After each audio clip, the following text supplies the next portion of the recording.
Halo,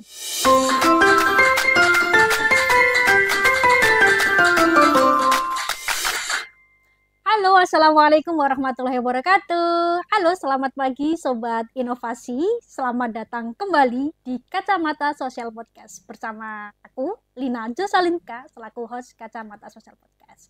Kacamata Sosial Podcast menyajikan konten yang akan menghadirkan narasumber-narasumber yang profesional di bidangnya, yang inspiratif, inovasi, dan kemanusiaan. Saya ucapkan terima kasih kepada Imani Q dan Konsis Multimedia Studio yang telah support pada acara podcast hari ini. Nah, pagi ini saya ditemani oleh dua orang ya profesional di bidangnya. Ini bidang apa nih? Mungkin udah pada nebak-nebak nih Sobat Inovasi, karena sejak kemarin flyer kita disebar kalau ada podcast ini ya, sudah banyak yang bertanya dari beberapa praktisi di bidangnya. Nah, kita akan menghadirkan langsung nih dua profesional trainer ya, salah satunya dari Malang dan dari Sidoarjo. Halo, assalamualaikum Pak Ferry. Halo Pak Ferry. Waalaikumsalam warahmatullahi wabarakatuh. Apa kabar nih Pak? Sehat ya Pak? Alhamdulillah, kabar luar biasa selalu. Ini Semoga saya Mbak Dina dan Mas Rio di situ juga begitu. Alhamdulillah. Ini saya manggilnya enaknya kayak coach aja nih ya. Kalau Pak kok terlalu seperti di dalam sebuah ruangan yang terkungkung gitu ya. Biar seperti kita sedang melaksanakan apa ya, pembicaraan yang ya santai sih sebenarnya. Sebenarnya nggak serius-serius banget gitu. Nah, saya bersama dengan Coach Ferry dan juga dengan Coach Rio. Halo, assalamualaikum Pak. Assalamualaikum Mbak Lina. Sehat ya Pak ya? Sehat, alhamdulillah. Tadi macet nggak Pak? Lumayan. Jadi Sidoarjo ke Surabaya lumayan ya Pak ya macetnya. Oke. Nah, kalau di Malang gimana nih Pak? Kondisi atau suasana di Malang? Hujan mungkin? Di Malang sejak kemarin saya tiba, kebetulan saya dengan Coach Rio baru kunjungan ke Kalimantan Selatan dan Kalimantan Tengah kemarin. Sejak saya tiba saya merasa Malang lebih dingin dibandingkan Kalimantan. hari sebelum saya tiba. Mungkin Kalimantan panas ya Pak ya? Oh, terasa ya. Oh, di Kalimantan nih itu ya Coach, ada kegiatan. Ada event ya. Ada coaching juga di sana ya. Ada training. Ya, ada event. Okay. Ini memang profesional trainer ini padat ya, jadwalnya luar pulau. Amin. Gitu ya. Luar pulau terus ini ya, enggak hanya ada di Jawa tapi ternyata juga di beberapa pulau yang Masya Allah itu luar biasa. Oke. Jadi Coach, di sini kita akan membahas banyak dari beberapa audiens kita yang kepo. Itu ada dari praktisi pendidikan, ada juga yang anak muda yang sekarang mungkin bahasnya quarter life crisis ya. Di dalam perusahaan, di dalam organisasi, bahkan di kehidupannya. Ada juga nih karyawan, gawai, dan juga orang-orang yang profesional di bidangnya seperti itu. Nah, kita akan nyimak ya, mungkin barangkali cocok gitu ya. Barangkali cocok dengan Coach Ferry, mungkin hanya ketika melihat dari layar kaca, tapi ternyata saya cocok. Jadi seperti itu ya. Oke, jadi Coach Ferry di Sampurno ini beliau adalah professional trainer ya, certified design sprint by AG and Smart. Nah, ini juga mungkin beberapa orang asing ya, kalau kita nggak masuk di dunia trainer mungkin asing juga ya, ini apa gitu ya. Betul. Dan Coach Rio ini adalah learning and performance consultant dan juga praktisi di design thinking. Iya. Nah, design thinking dan design sprint ini sebenarnya dua hal yang sebenarnya bisa dibilang sama ya, tapi ada mungkin tahapannya ada yang berbeda, mungkin seperti itu.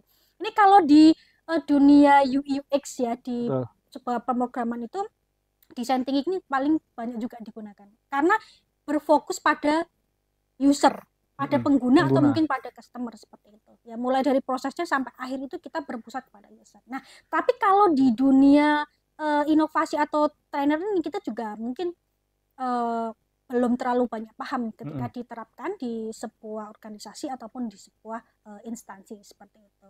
Nah, kita akan membahas banyak sebenarnya nih beberapa orang paham nggak sih tentang pentingnya punya visi tentang inovasi dan mungkin leadership. Leadership kan nggak harus dimiliki oleh pemimpin kan ya. Maksudnya semua orang tuh seharusnya punya rasa itu juga dimanapun mereka berada gitu. Jadi sebenarnya nih coach ya, dari dua coach kita di sini, sebenarnya seberapa penting sih kita perseorangan, lembaga atau instansi memiliki visi tentang inovasi dan leadership bahkan di dunia yang serba digitalisasi ini. Gimana nih? Mungkin coach mana dulu nih? Atau dari coach Ferry dulu atau coach Ira dulu, gimana nih? Ya, baik. Kalau leadership dan inovasi itu adalah satu paket yang tidak mungkin dipisah. Karena seseorang itu dipilih untuk menjadi pemimpin karena dia diminta untuk menunjukkan arah dan membawa timnya kepada arah yang mereka tuju. Nah, menunjukkan arah ini, kalau arah yang dituju adalah ordinary direction, arah yang biasa, maka dia hanya akan mampu menjadi seorang pemimpin yang biasa pula. Mereka yang kemudian dilabeli sebagai pemimpin-pemimpin besar dan pemimpin-pemimpin sukses adalah yang mampu membawa timnya, membawa para followersnya untuk menemukan titik akhir atau titik tuju yang tidak pernah dituju oleh orang lain atau tim lain sebelumnya. Nah, ini baru kemudian disebut pemimpin besar. Jadi kalau yang dituju itu adalah area-area yang biasa dituju oleh banyak orang, yaitu biasa saja begitu ya. Pemimpin-pemimpin yang pemimpin besar, pemimpin hebat adalah mereka yang bisa membawa timnya untuk mempercayai bahwa ada satu tujuan yang layak untuk diperjuangkan dan mereka bisa membuktikan bahwa tujuan itu real pada suatu ketika, pada suatu masa. Jadi bukan real sekarang, tapi real di masa yang akan datang. Nah, contohnya apa? Contohnya adalah ketika Bung Karno bersama dengan para pemimpin lainnya pada waktu itu merancang, ya, mengimajinasikan sebuah bangsa bernama Indonesia yang merdeka dan berdaulat. Itu kan belum pernah ada sebelumnya. Indonesia itu belum pernah ada sebelumnya. Indonesia yang bersatu, berdaulat, dan merdeka itu masih ada dalam imajinasi para pemimpin saat itu. Ya. Artinya, karena dia belum ada, dia adalah sesuatu yang baru di masa yang akan datang. Artinya dia bukan realita hari ini, dia masih realita di masa depan. Nah, segala sesuatu yang belum menjadi realita hari ini dan akan menjadi realita baru di masa depan, kemudian dia memberikan dampak besar kepada manusia dan bisa diwujudkan, itulah inovasi. Itulah inovasi. Jadi tugas pemimpin itu mau tidak mau harus bisa menghadirkan inovasi untuk timnya, untuk orang-orang di sekitarnya, dengan syarat itu tadi. Pertama, dia baru. Yang kedua, dia harus memberikan value, ada nilai baru yang bisa didapatkan. Dan yang ketiga, achievable, bisa diraih. Dia punya sumber daya atau bisa memastikan sumber daya tersedia untuk memastikan imajinasinya atau impiannya itu tercapai. Itu baru disebut inovasi. Jadi Indonesia itu adalah inovasi bagi sebuah bangsa yang sebelumnya terserak-serak menjadi kerajaan-kerajaan kecil, ya. Memang ada sejarah yang mengatakan bahwa Indonesia pernah bersatu dalam bentuk Nusantara pada masa lampau. Akan tetapi kan pada saat di tahun-tahun 1900-an awal itu kan masih bisa dikatakan sebagai legenda gitu. Jadi tidak mudah bagi bangsa ini di masa tahun 1900-an atau abad 18, abad 19 untuk membayangkan bahwa pada suatu masa akan ada sebuah bangsa merdeka dan berdaulat bernama Indonesia, menyatukan berbagai macam potensi yang terserak itu. Nah, ini inovasi. Begitu pula ketika kalau konteksnya kita tarik menjadi lebih kecil, tidak mudah untuk membayangkan di masa sekitar tahun 2000-an awal untuk kemudian bisa mendigitalisasi tukang ojek. Jadi tukang ojek pangkalan yang pada waktu itu dengan karakter yang bisa kita pahami lah, ya.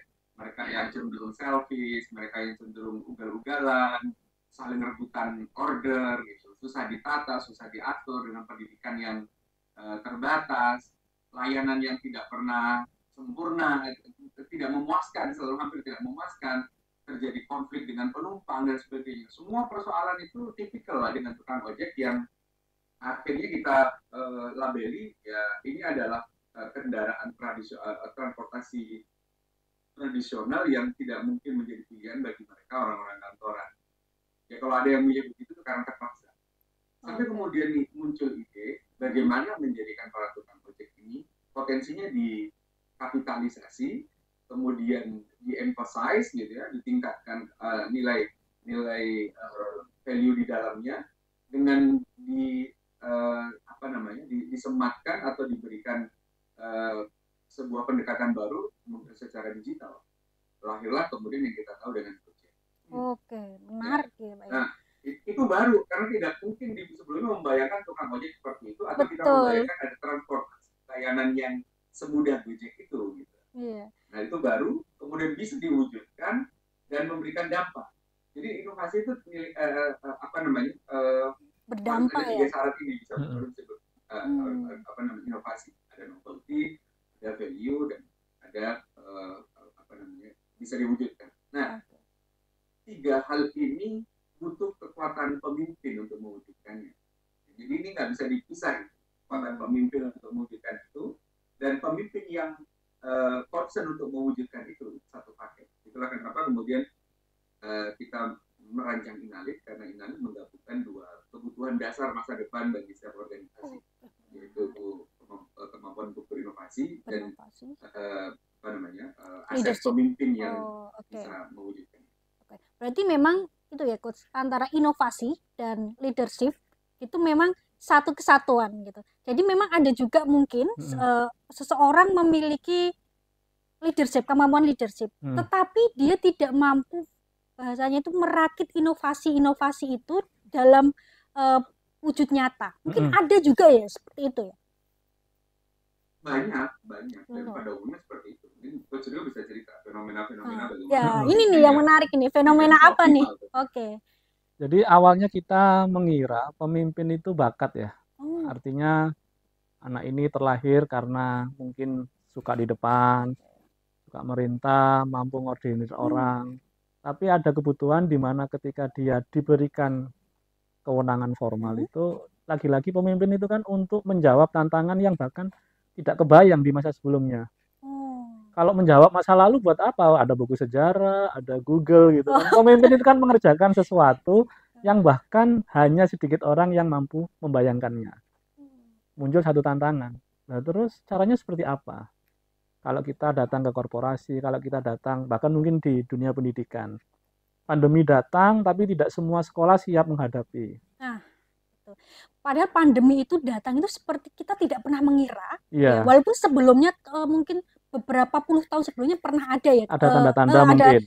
Pernah ada kalau nggak salah itu suatu penyakit gitu ya. Akhirnya juga berdampak. Tetapi di era digitalisasi ya, mulai pernah ke digitalisasi, terus ada pandemi, tapi ternyata kita nggak siap. Betul. Gitu.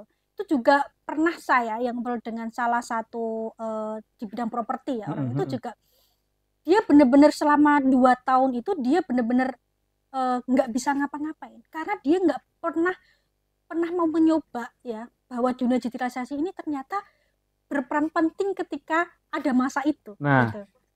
Tantangan kepemimpinan diuji di masa krisis, masa pandemi. Dan yang paling membedakan sesungguhnya adalah bagaimana seseorang punya keyakinan bahwa melewati masa ini dia bisa tidak sekedar survive, tapi memimpin. Dan itu pasti butuh kemampuan berinovasi, pasti butuh keberanian. Inalit datang di situ, bahwa kalau kita ingin berinovasi, tantangan terbesarnya kan bukan di luar ya. Pandemi itu kan sebetulnya hanya pemicu gitu, bahwa mungkin selama ini yang kita lakukan sesungguhnya sudah nggak relevan, sudah usang itulah. Mungkin itu sudah nggak pantas ya. Begitu datang pandemi merata ke semua kalangan, tiba-tiba kita gagap bingung.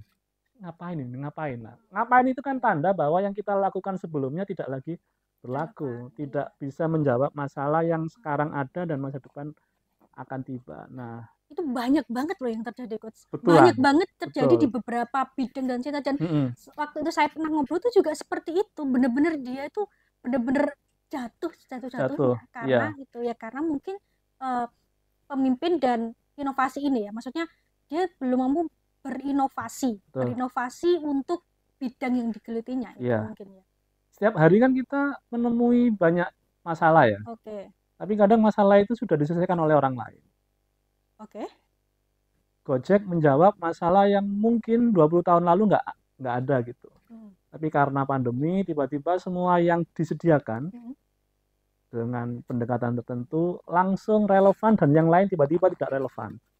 Fungsi utama disrupsi itu kan membuat para juara tidak lagi bertahan dalam singgasana juaranya.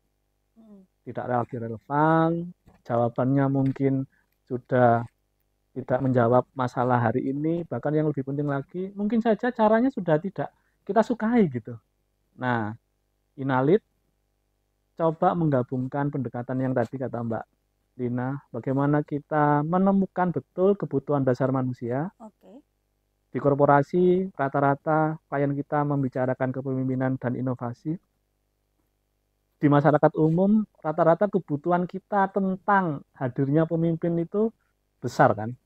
Banyak krisis terjadi dan bisa selesai gara-gara pemimpin. Cuman masalahnya, jangan-jangan kita sendiri tidak merasa kita sendiri justru seorang pemimpin gitu. Kita menganggap pemimpin kerjaan orang lain. Pak Ferry banyak ketemu fenomena seperti itu. Itu tanggung jawab bos saya, itu tanggung jawab sebelah saya, bukan saya. Nah, itu. Ya, betul. Itu juga mungkin ya Pak ya. Mungkin di lembaga training nih, Inalit ini di bidang korporasinya atau di sebuah lembaga, saya juga belum tahu nih, mungkin teman-teman juga belum tahu ya. Mungkin kalau di lembaganya belum pernah ada ya yang coaching terkait mungkin inovasi atau leadership, kita belum tahu nih gimana Inalit ini ketika melaksanakan apa ya Pak? Trainer namanya ya? Training ya? Training ya? Oh ya. Kalau juga. Trainer kan orang yang sebagai coachnya ya, training konsultan.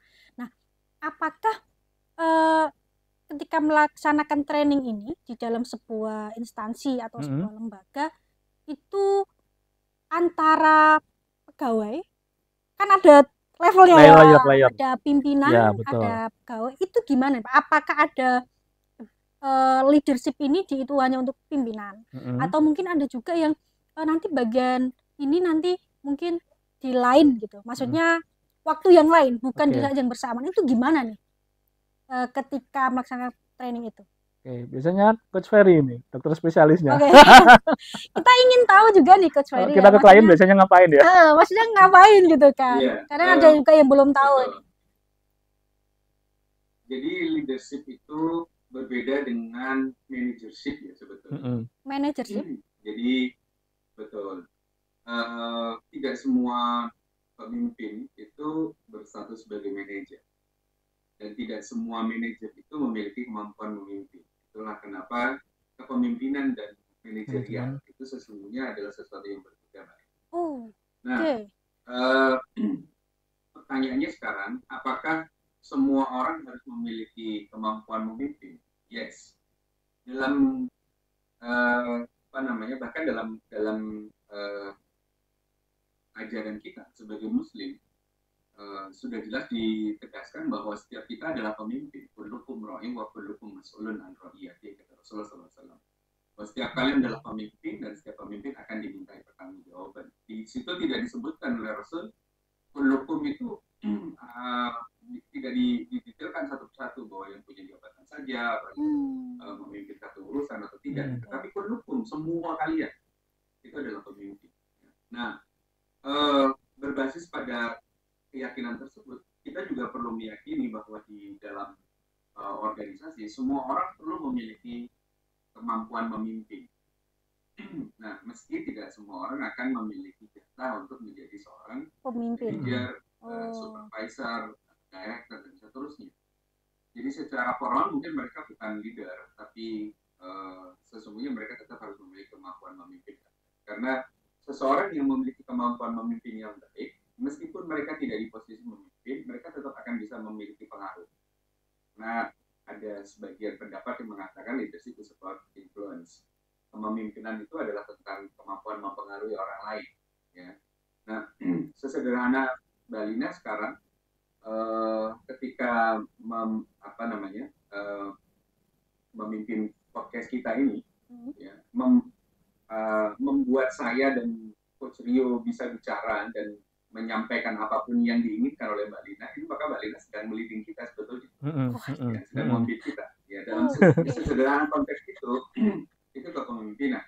Seorang istri yang menginginkan suaminya untuk berubah, melakukan sesuatu, meskipun secara formal laki-laki atau suami itu adalah pemimpin di dalam rumah tangga, tapi ketika seorang istri mampu untuk mempengaruhi suaminya agar berubah, memiliki perilaku yang lebih baik, bersikap dengan lebih baik, maka pada konteks itu sang istri ini adalah leader.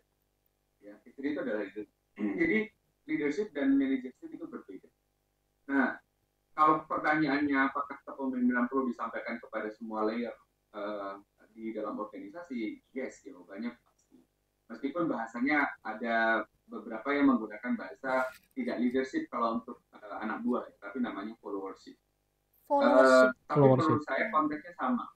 Konteksnya sama, ya, membangkitkan kemampuan. Jadi leadership akan baik kalau followershipnya juga optimal. Tapi materi yang kita sampaikan, yang kita spill kepada mereka di followership, juga konteksnya tentang leadership.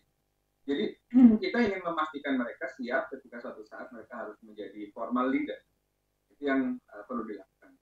Karena organisasi pasti harus melakukan kaderisasi. Jadi kalau mereka hanya melatih seseorang untuk menjadi pemimpin, atau memiliki kapabilitas memimpin di saat mereka diangkat menjadi seorang manajer, ini sudah keterlambatan yang sangat beresiko menurut saya. Fatal, ya. Jadi perlu mereka dibangun kemampuan leadershipnya sejak awal, bahkan sejak mereka tidak ada tanda-tanda yang akan diangkat menjadi pemimpin di organisasi itu.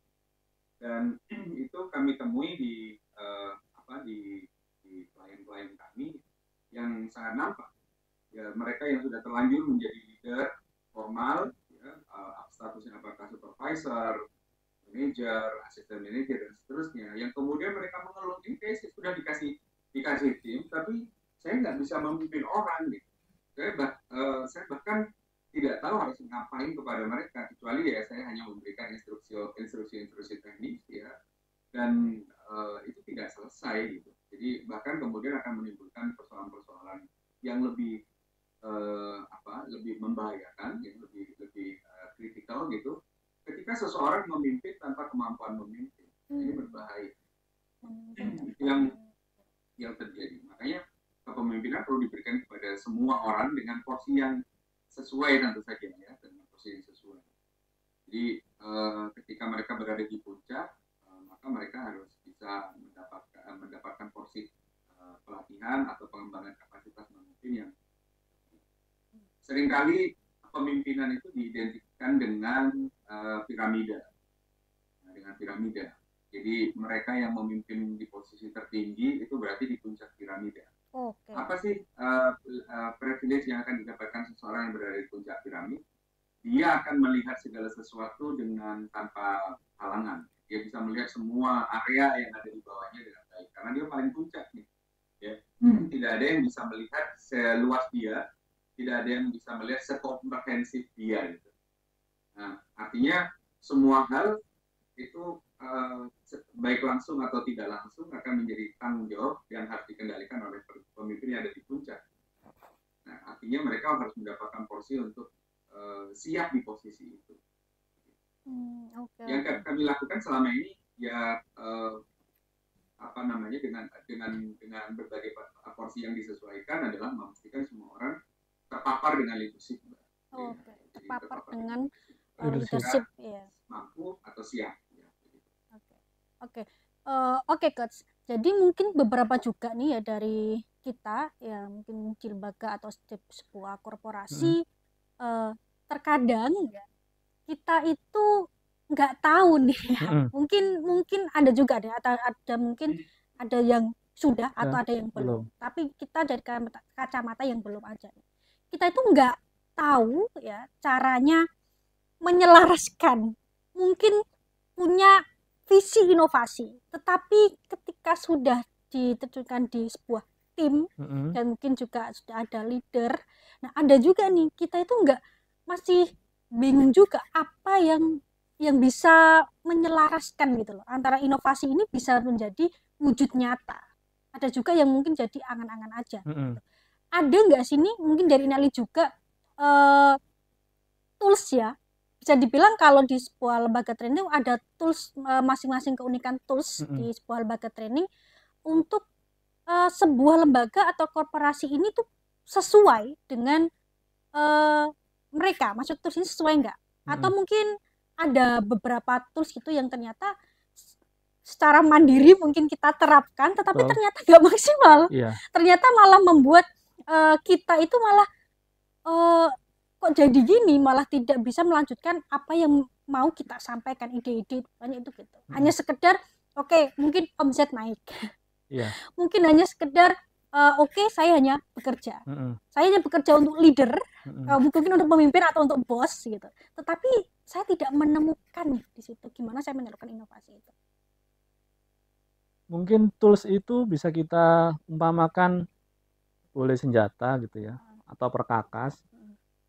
Sebelum seseorang menggunakan senjata atau perkakas, perlu dicek dulu nih, jangan-jangan dia justru nggak punya mental yang tepat untuk menggunakan alat ini. Ada kan seorang psikolog yang bilang, palu di tangan seorang anak kecil akan dia gunakan untuk memukul apapun. Rusak ya. Pintu dipukul, HP dipukul. Yang paling bahaya kalau itu dipukulkan ke orang, ke manusia. Begitupun ketika kita coba formulasikan satu tools yang relevan untuk satu korporasi. Yang paling penting justru tadi cerita Coach Ferry menyatakan bahwa apakah betul ini jadi sebuah kebutuhan gitu. Jangan sekedar ini omongan di level atasan, tapi secara kebijakan, secara perilaku keseharian tidak mendukung terjadinya budaya inovasi. Oh, ya ini budaya inovasi ini ya, mungkin culture ya, culture di dalam sebuah organisasi itu ya. Contoh yang gampang saja. Inovasi itu kan sesuatu yang baru, berdampak, bisa dikerjakan, bisa dilakukan. Sesuatu yang baru, berdampak dan bisa dikerjakan. Dan bisa dikerjakan dan menjadi wujud nyata. Wujud nyata, betul. Ketika dalam prosesnya tentu saja belum bentuk nyata karena dalam proses. Bahkan ketika sudah jadi sekalipun, boleh jadi yang di awal kita berharap ini akan digunakan, itu disukai, bahkan kemudian dikonsumsi oleh banyak orang, kepastian ini, jaminan ini kan nggak ada ya. Ya, semua nggak ada yang pasti sih. Nah, artinya sejak ini muncul sebagai ide, menjadi wujud nyatanya, orang butuh kenyamanan psikologis untuk berbuat salah.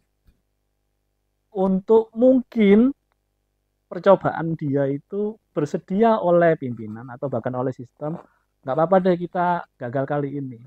Tapi yang paling penting saya menghargai keseluruhan prosesnya. Nah, jauh lebih penting daripada kita ngomongkan perkakas atau alat, justru hal-hal di seputar ini kan. Bagaimana seseorang berani menceritakan idenya, berani untuk melakukan sesuatu yang selama ini sebetulnya sudah pengen dicoba, cuman karena nggak nyaman gitu, takut dipersalahkan atau bahkan ditakut, oke, ini dikerjakan ada jaminannya nggak? Itu paling banyak yang terjadi. Sehingga bagaimana pemimpin menyediakan situasi, kondisi psikologis yang mendukung itu yang justru dibutuhkan. Bukan semata-mata punya alat atau punya perkakas. Betul, punya perkakas, punya alat itu penting. Tapi kalau kemudian bagaimana cara kita menggunakannya dan budaya kita menggunakan perkakas alat itu tidak relate gitu ya, tidak membuat kita merasa nyaman untuk mengerjakannya, buat apa begitu?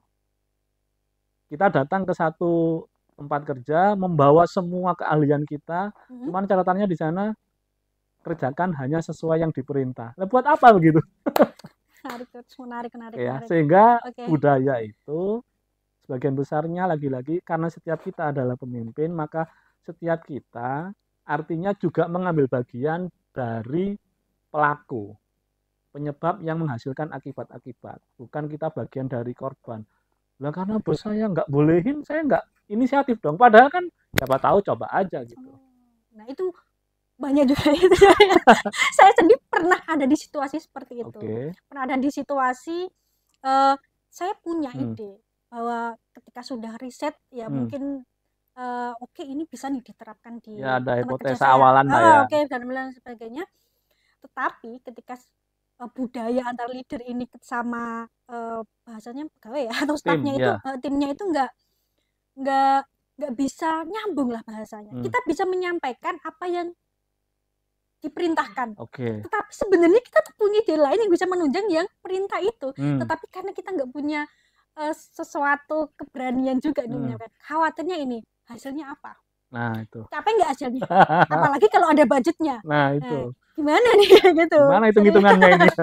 Aja jadi kita nggak berani menyampaikan itu. Di lingkungan yang seperti itu nggak berani. Gimana Coach Ferry? Mungkin ada cerita-cerita. Ada fenomena apa nih Coach? Mungkin ketika lagi training ada nih yang budaya organisasi di suatu organisasi yang ada kayak seperti itu. Apakah memang semua organisasi kalau sudah omsetnya tinggi ya, maksudnya naik di dalam organisasi itu atau perusahaan itu ternyata semuanya itu baik-baik saja gitu. Atau ada yang di lain? Iya.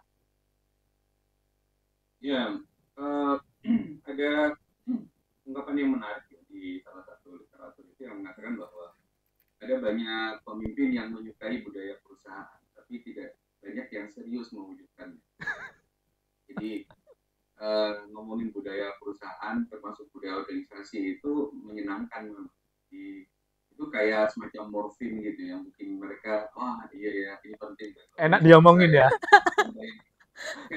Membayangkan dampaknya itu akan membuat organisasi saya nanti akan menjadi lebih baik. Karena dampak dari budaya organisasi itu kan diantaranya bisa meningkatkan engagement, ya, tingkat keterlibatan orang di dalamnya, meningkatkan proudness, ya, esprit of the corps, rasa bangga dan loyalitas karyawan kepada organisasi, sehingga mereka itu merasa berada di sebuah rumah yang bikin mereka menjadi lebih memiliki harga diri dan meningkatkan pride mereka.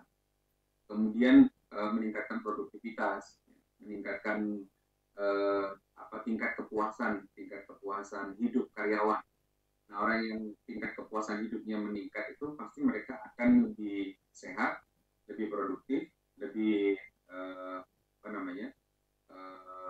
lebih tahan banting, positif di dalam membangun relationship, sehingga organisasi itu betul-betul membahagiakan. Itu jika sebuah organisasi berhasil membangun corporate culture, ya, termasuk juga tentang inovasi.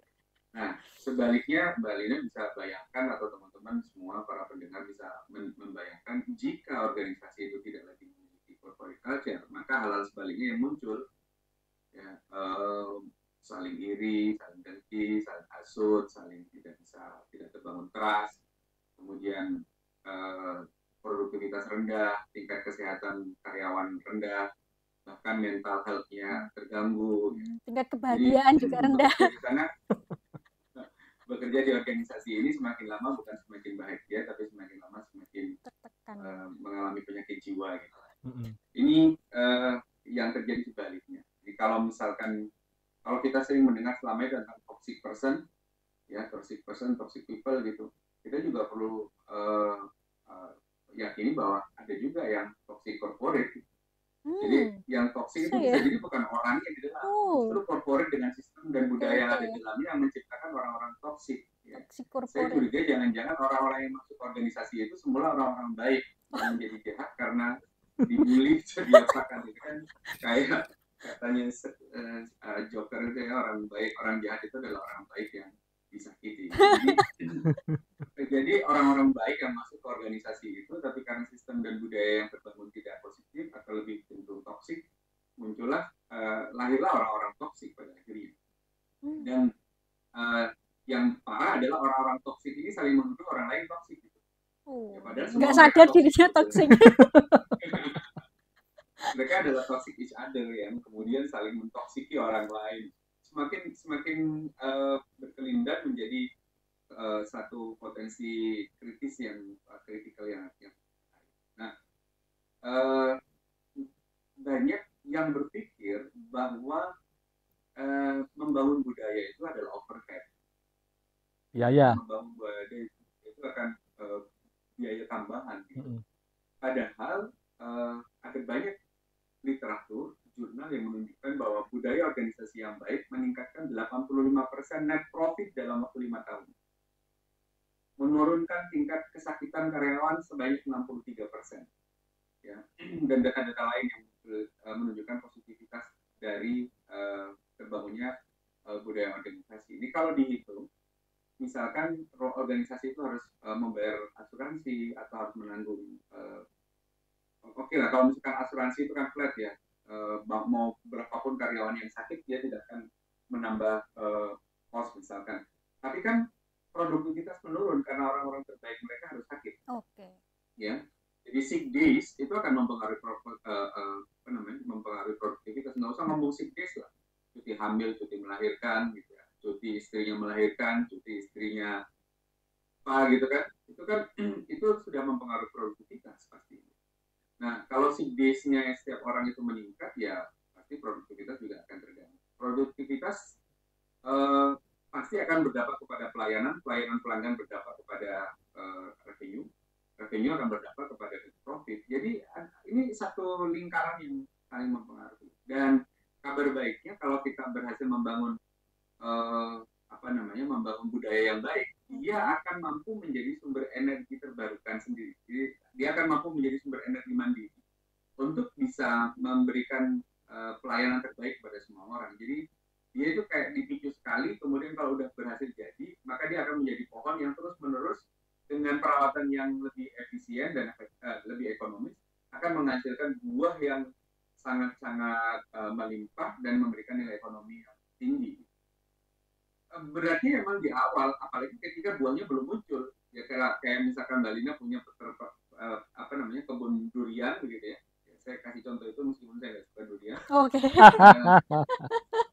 Jadi punya pohon durian, ketika di tahun pertama sampai durian itu kan rata-rata berbuah antara 4 sampai dengan 7 tahun. Ya, jadi antara 4 sampai dengan 7 tahun itu ya era-era masa-masa import, masa-masa memastikan dia nanti akan tumbuh dengan baik, perawatannya optimal.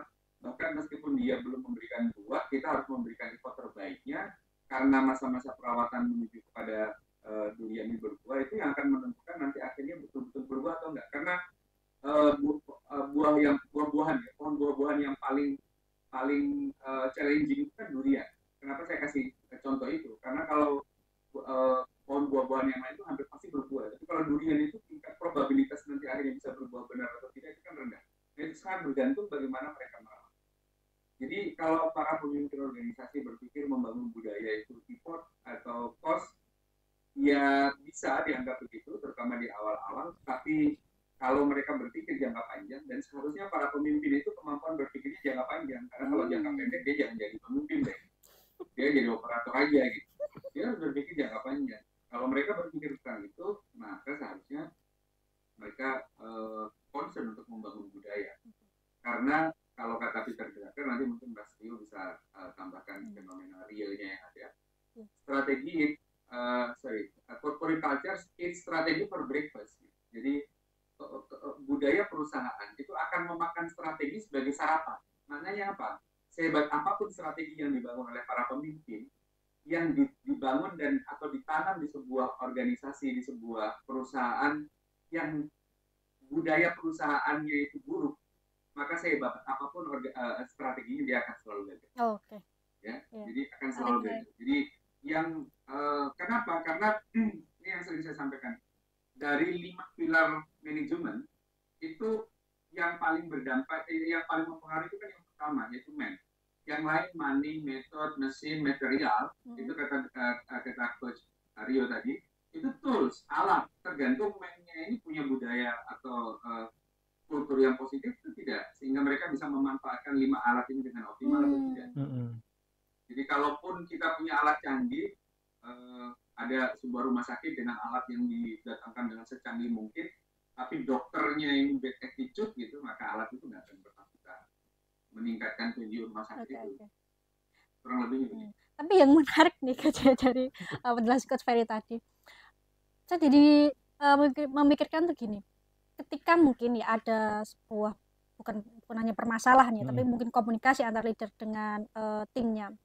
Jadi mungkin ada leader yang mikir gini, ini yang salah timnya yang nggak kompeten atau leadernya yang tidak bisa mengcoaching timnya gitu.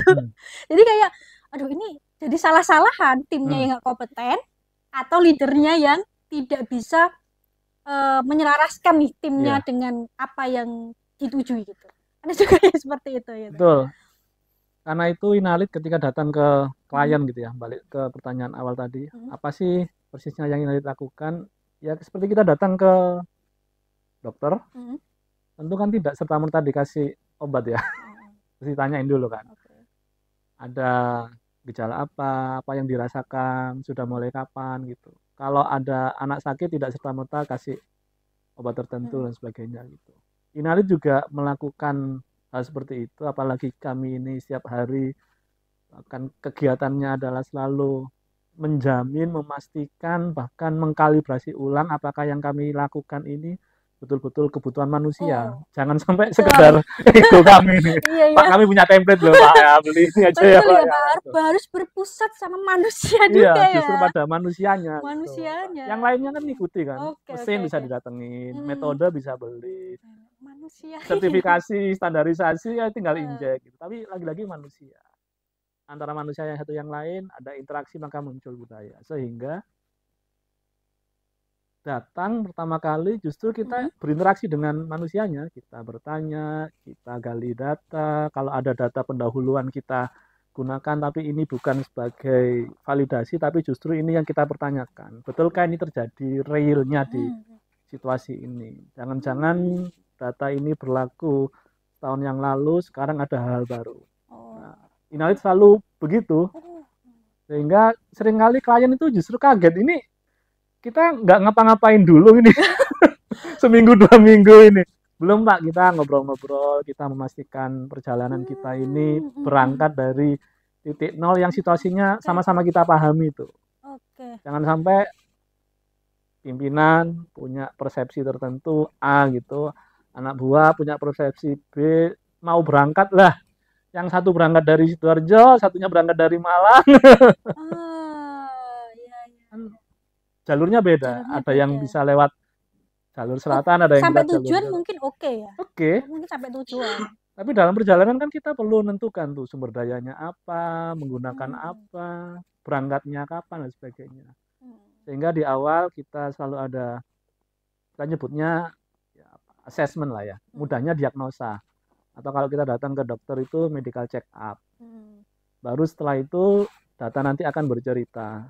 Kira-kira apa yang dibutuhkan, apakah di leadership, apakah lebih pada inovasi, atau sekalian aja, udah Coach Ferry, ini kita ngobrolin budaya aja, nah itu beda obrolan juga. Tapi di awal ini kita sudah jelas dulu nih. Berarti tadi yang dibilang Coach Ferry, ya Coach Sedeo juga ya, bahwa produk atau layanan di Inalit ini tadi ada sebelumnya ada inovasi sama leadership. Yang akhirnya ketika sudah banyak orang digali lagi, itu akhirnya menambah jadi budaya organisasi itu ya. Ujung-ujungnya ke budaya. Organisasi itu.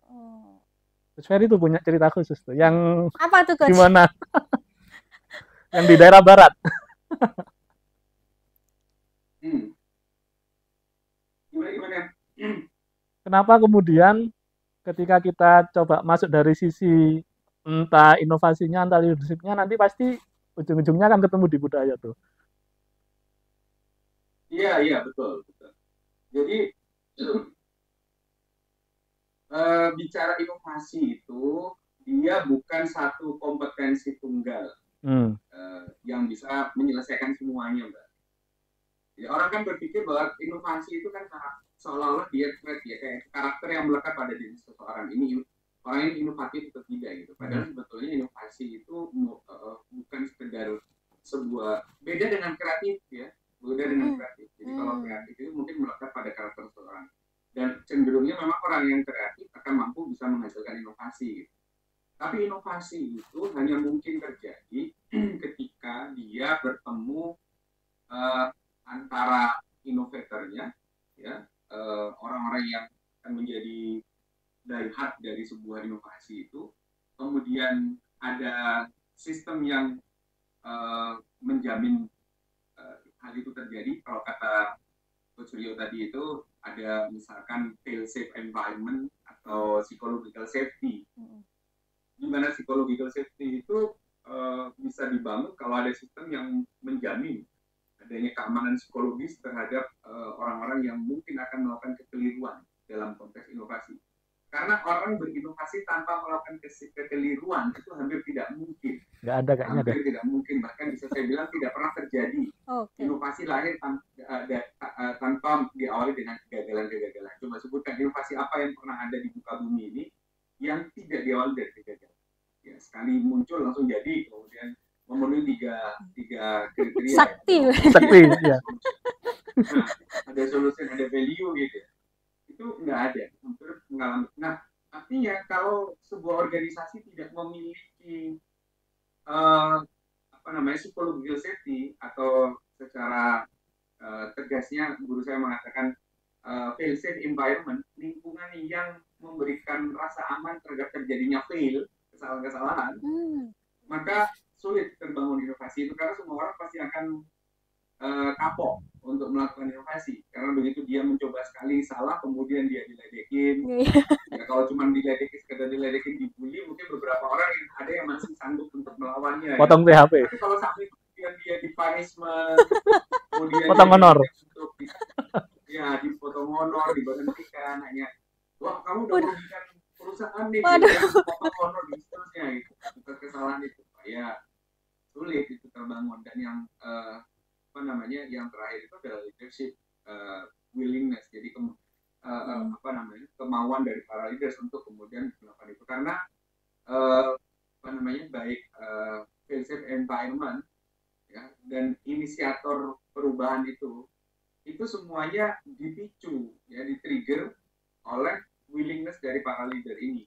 Makanya ketika kita mau ngomong dari sisi inovasi, ujung-ujungnya budaya. Kalau ngomongin tentang leadership, ujung-ujungnya budaya.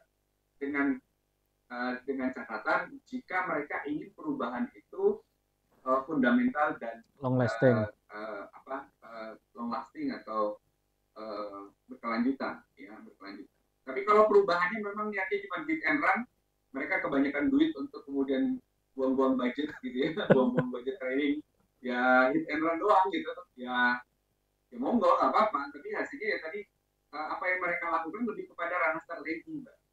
Jadi pemimpin itu kalau dia pemimpin besar, maka dia bangun budaya.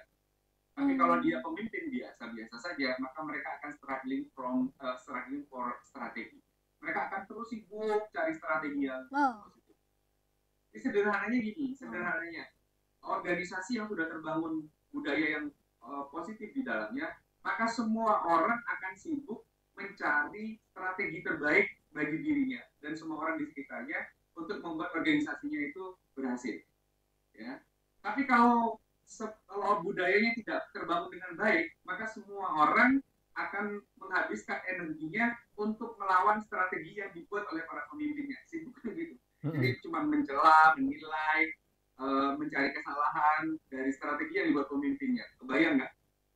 Itu yang akan terjadi. Jadi energi semakin effort, semakin besar effort dari seorang leader menciptakan strategi yang positif, sementara budayanya negatif, maka semua orang justru akan menghabiskan energinya untuk melawan strategi yang dibuat oleh para pemimpin. Ini yang akan terjadi. Dan sedikit menambahkan jawaban dari Coach Rio pada pertanyaan lebih awal dari Mbak Lina itu, kalau membangun budaya ini apakah betul-betul dipengaruhi oleh leaders atau juga inisiatif dari seluruh anggota di dalamnya. Inisiatif tim di dalam organisasi itu akan selalu dibatasi oleh level kepemimpinan yang ada di dalam. Ya. Makanya bagi orang-orang yang inisiatifnya tidak lagi bisa diakomodir oleh sebuah organisasi, pilihan mereka keluar. Ya. Jadi itu sudah hukum alam lagi. Jadi kalau misalkan pemimpinnya levelnya di sini nih gitu, kemudian anak buahnya ingin perubahan yang levelnya ke sini, kalau pemimpinnya tidak bersedia untuk mengupgrade dirinya, maka mereka akan selalu menolak. Itu di luar kapasitas saya lah, atau dia nggak percaya bahwa itu mungkin terjadi. Nah, anak buah yang gerah gitu, kok terus dibatasin, padahal ini seharusnya organisasi kita bisa sampai sini gitu. Maka mau nggak mau mereka akan kudeta pemimpinnya, ganti pemimpinnya, atau ya mereka akan keluar dari organisasi itu untuk mencari organisasi yang bisa mewujudkan mimpi-mimpi mereka. Pilihannya di sana. Makanya ada yang mengatakan behind every organizational issue is organizational problem is leadership issue. Di balik setiap masalah organisasi itu selalu isu kepemimpinan. Dan ada yang lebih melengkapinya lagi, kapasitas organisasi selalu akan dibatasi oleh kapasitas kepemimpinan.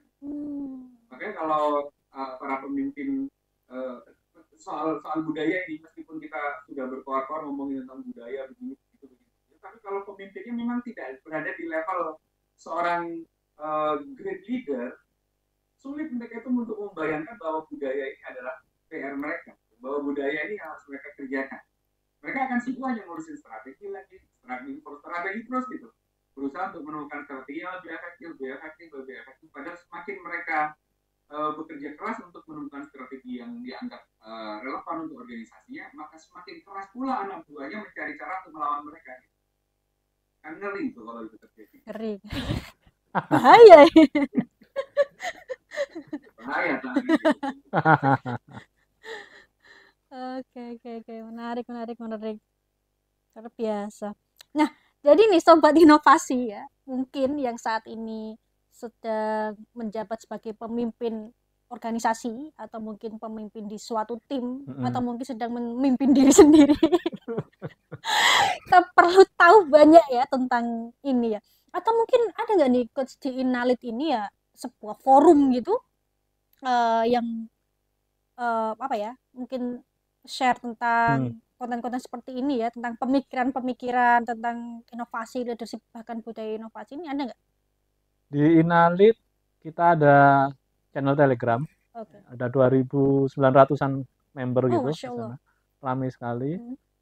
Konten-konten yang biasanya di share di sana seputar inovasi, termasuk di level yang sangat sederhana gitu. Bagaimana memulai inovasi bahkan bagi seorang staff. Ya, mulai aja kan, ajukan usul, ngajak ngobrol teman tentang sesuatu yang baru, hingga kemudian yang agak complicated, yang agak rumit, semisal bagaimana pemimpin punya kemampuan menerawang. Visi itu kan terawang ya. Ilmu menerawang, ya kan. Perlu sadurunge winara gitu. Tahu sebelum sesuatu terjadi. Nah, di antaranya maka kemudian kita akan bicarakan bagaimana hal-hal itu bisa diwujudkan. Tentu akan ada tools, design thinking, design sprint dan sebagainya. Tapi lagi-lagi Inalit selalu meletakkan tools perkakas setelah manusia, bukan di depan manusia. Jadi kita ingin betul-betul membuat manusia sebagai pusat, dan kemudian budaya itu adalah budaya yang beradab, bukan budaya yang berkiblat pada alat atau tools. Kan menjadi bahaya ya kalau kemudian segala sesuatunya apa-apa materi, apa-apa alat gitu, sehingga kalau alatnya nggak ada, nggak berlaku, seolah-olah manusia nggak bisa ngapa-ngapain. Kita yang menciptakan alat, kita yang menciptakan metode gitu. Jadi benar-benar diperbudak dari iya, kita ingin meluhurkan manusia, bukan meluhurkan tools atau alatnya. Nah, di antara itu biasanya di Telegram Sahabat Inalit itu banyak share-share konten yang lebih ringan gitu. Bagaimana cara kita merilis emosi, menerima kenyataan, karena kadang lebih berasa gagalnya ketimbang saat kita merayakan kemenangan, keberhasilan. Orang lebih ingat rasa pedih karena gagal ketimbang rasa sukacita saat kita berhasil. Nah, bagaimana mengelola emosi itu di Telegram Sahabat Inalit juga ada. Oke, ini buat sobat inovasi ya yang ingin gabung, siapapun boleh kan ya? Boleh. Oke, siapapun boleh ya, boleh gabung di Telegram Sahabat Inalit. Kita bisa nemui juga di web Inalit ya. Ada.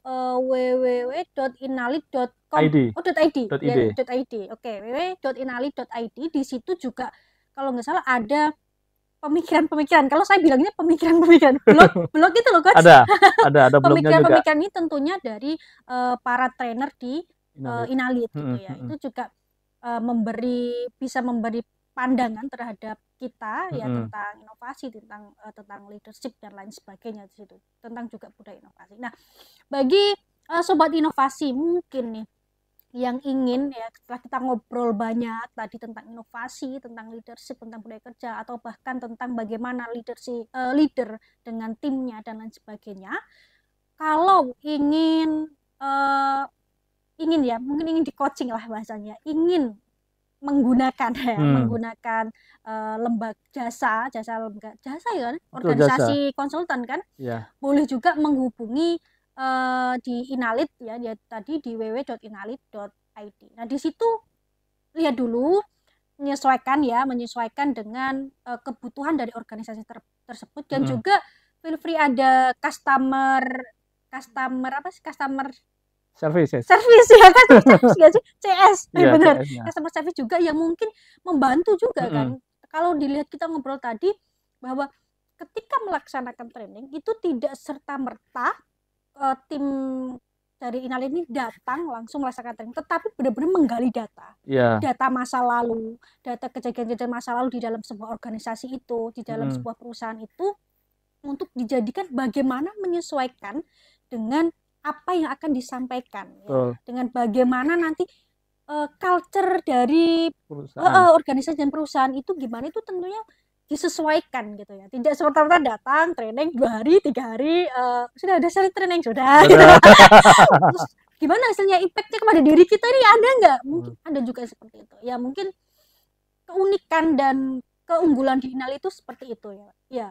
Atau mungkin ada nih yang mau disampaikan juga nih terkait keunggulan-keunggulan di lembaga training Inalit ini nih pada teman-teman yang sedang menonton saat ini, mungkin juga dari beberapa organisasi yang membutuhkan lembaga training tersebut. Dengan ternyata ketika diceritakan tadi ya, bahwa ternyata kita mungkin nggak tahu bagaimana tanda-tanda kehancuran suatu bisnis, suatu organisasi tanpa adanya inovasi, dan bagaimana mengelola inovasi itu dijalankan dan menjadi sebuah wujud nyata. Mungkin ada yang di posisi itu ya, mungkin apa nih yang keunggulan dari lembaga training Inalit ini, Pak? Boleh nih disampaikan? Boleh. Nanti Coach Ferry akan nambahkan dari sisi inovasinya. Cuman saya lebih makro ya.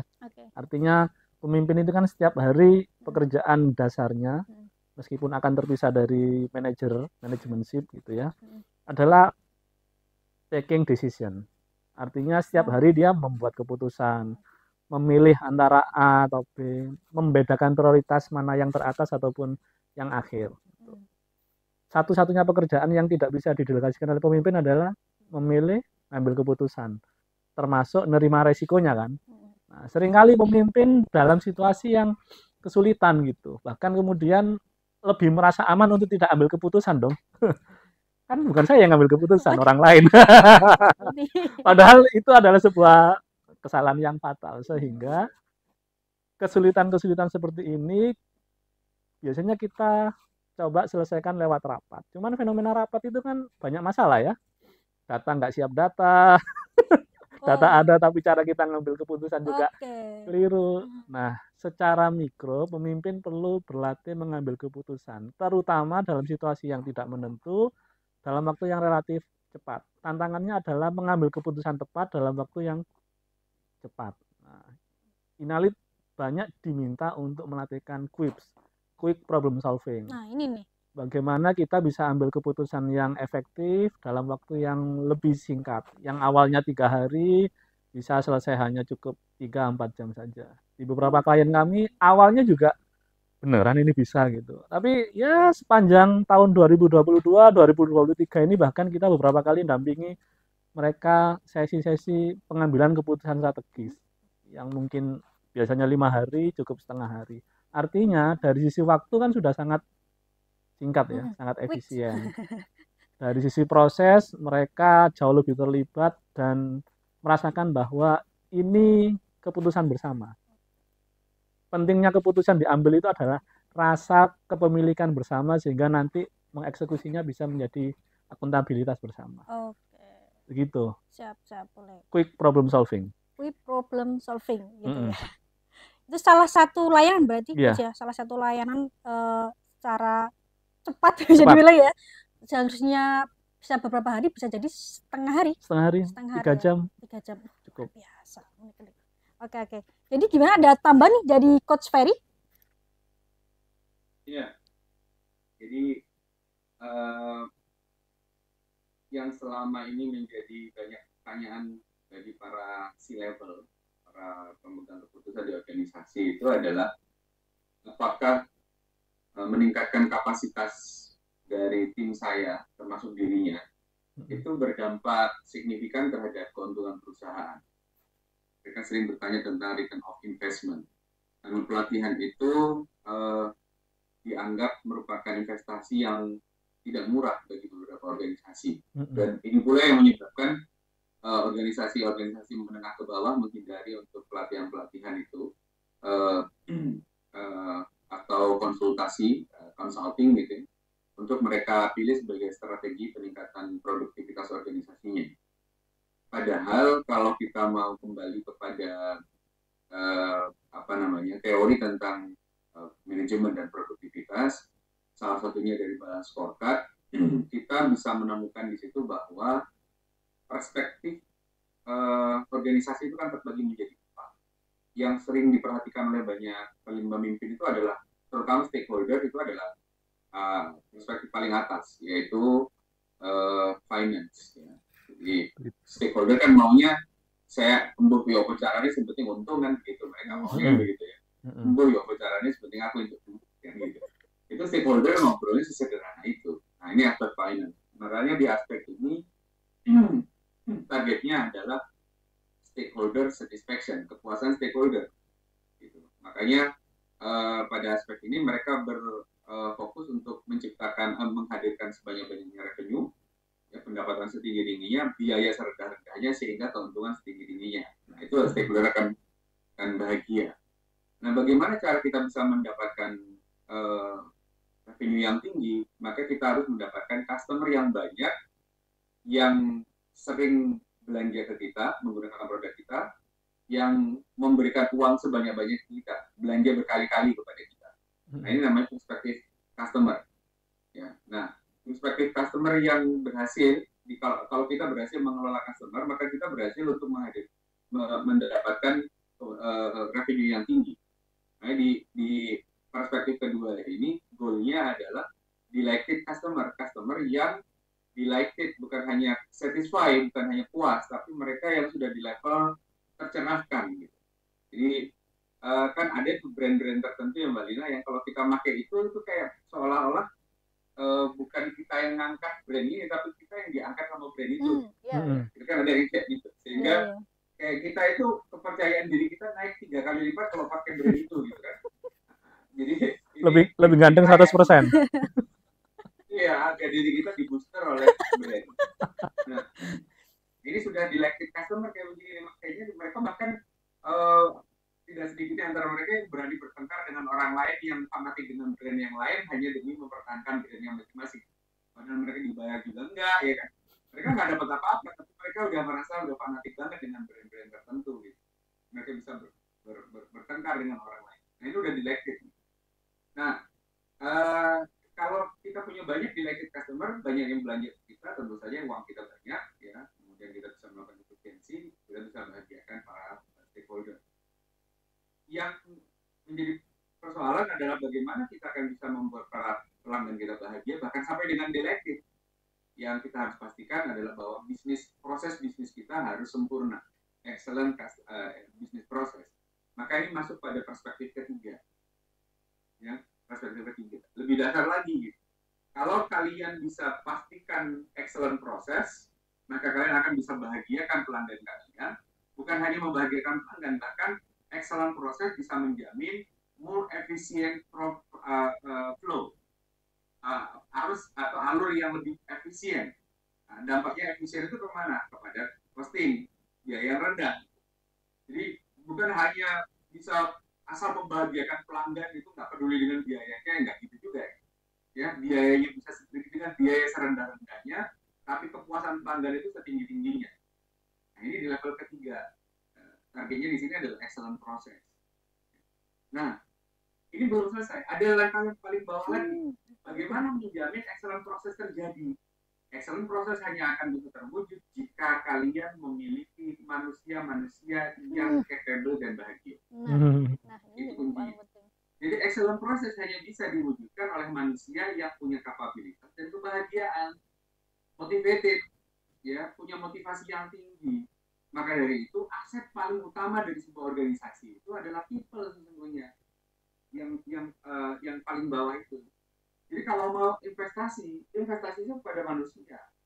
Karena ketika kita tidak mengurus manusia kita, tidak mengurus orang-orang kita, maka yang akan terjadi orang ini tidak lagi jadi aset, malah justru jadi beban. Bukan menjadi aset tapi liability. Bayang ya. Jadi kalau Mbak Lina punya perusahaan, orang-orang yang Mbak Lina upgrade, sehingga mereka sehari-hari itu kapabilitasnya terbatas, kemudian mereka nggak motivated, kerjanya gitu-gitu aja, tapi tetap dibayar, itu kan ngabisin duit, ngabisin nasi namanya gitu kan. Ya, itu juga kesalahan kita karena kita nggak mau concern untuk meningkatkan kapasitas mereka. Jadi kita lah yang membuat mereka jadi beban, bukan menjadi aset. Nah, kalau pemimpin memahami situasi ini dan memahami bagaimana struktur ini terjadi, kalau mereka ingin mendapatkan pendapatan yang tinggi, pastikan pelanggan puas itu hanya terjadi kalau bisnis proses itu berjalan dengan sempurna. Bisnis proses berjalan sempurna kalau kalian punya orang-orang yang bahagia dan kompeten untuk melakukannya. Nah, Inalit membantu organisasi dan para pemimpin, para pemilik perusahaan untuk memperbaiki yang di bawah. Jadi kami memperbaiki hal yang paling dasar. Seperti yang Mbak Lina dengarkan sejak awal tadi, jarak antara people ke uang itu jauh. Ya, antara people ke finance, ya, antara learning and growth, paling bawah namanya learning and growth, itu jauh. Jadi jangan berharap kemudian kalau di training sekarang, besok kemudian bisa dapat duit lebih banyak. Nggak bisa. Karena manusia yang lebih kompeten dan lebih capable, harapannya lebih kompeten dan lebih bahagia, harapannya perlahan-lahan mereka akan perbaiki internal proses perlahan-lahan akan mengundang pelanggan lebih banyak dan lebih puas, perlahan-lahan kemudian meningkatkan.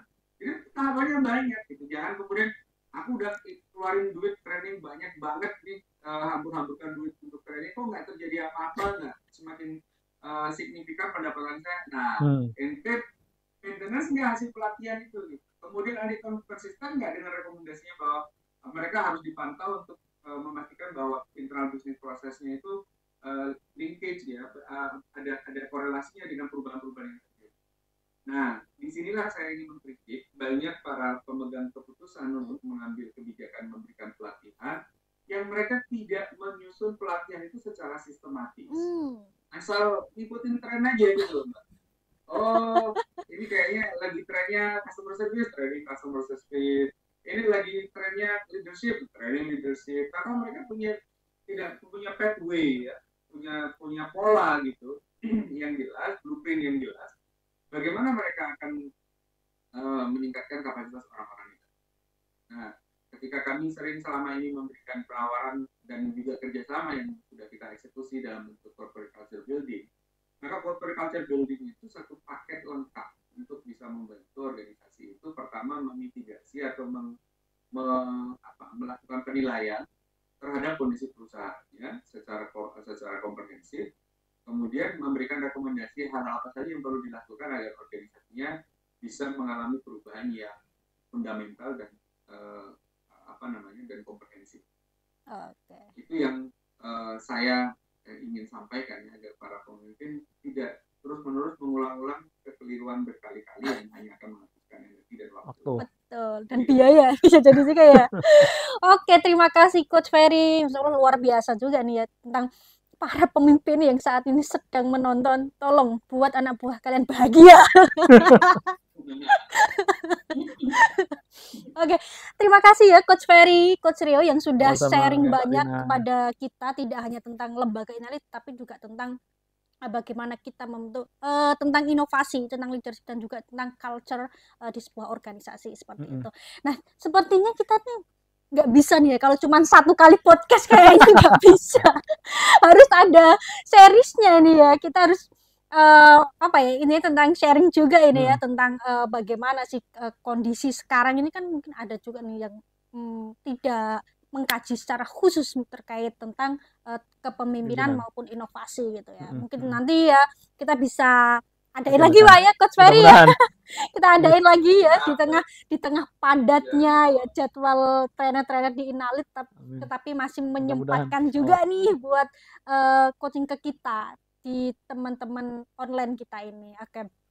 Nggak kerasa sudah mau 1 jam kayaknya ya. Awalnya kita janjinya 30 menit tapi ternyata 1 jam, tapi ternyata nggak cukup juga gitu. Oke, pada sobat inovasi yang sedang menyaksikan hari ini, jika ingin mengetahui informasi lebih lanjut mengenai Inalid, bisa langsung ke web page-nya yaitu www.inalid.id. Dan juga jangan lupa install aplikasi ImaniQ ya. Di situ teman-teman bisa banyak melakukan transaksi, di situ juga bisa melakukan donasi secara rutin. Tentunya juga ada informasi-informasi mengenai inovasi dan kepemimpinan nih dari Inalid yang siap mengisi di lini masa di aplikasi ImaniQ. Nah, bagi teman-teman yang ingin membuat konten seperti kita, bisa juga melalui studio multimedia Konsis Multimedia Studio, link bisa di deskripsi di bawah link YouTube ini. Oke, Coach, terima kasih banyak ya sudah meluangkan waktu sharing-sharing bareng kita dan teman-teman online yang di luar sana, yang ribuan nih sudah nonton, yang menyaksikan bagaimana tentang inovasi dan leadership. Nah, mungkin cukup ya Coach ya. Terima kasih sudah sharing ya. Terima kasih Sobat Inovasi juga sudah menyaksikan podcast kita. Tunggu podcast tentang inovasi selanjutnya. Terima kasih. Assalamualaikum warahmatullahi wabarakatuh. Waalaikumsalam. Waalaikumsalam. Oke.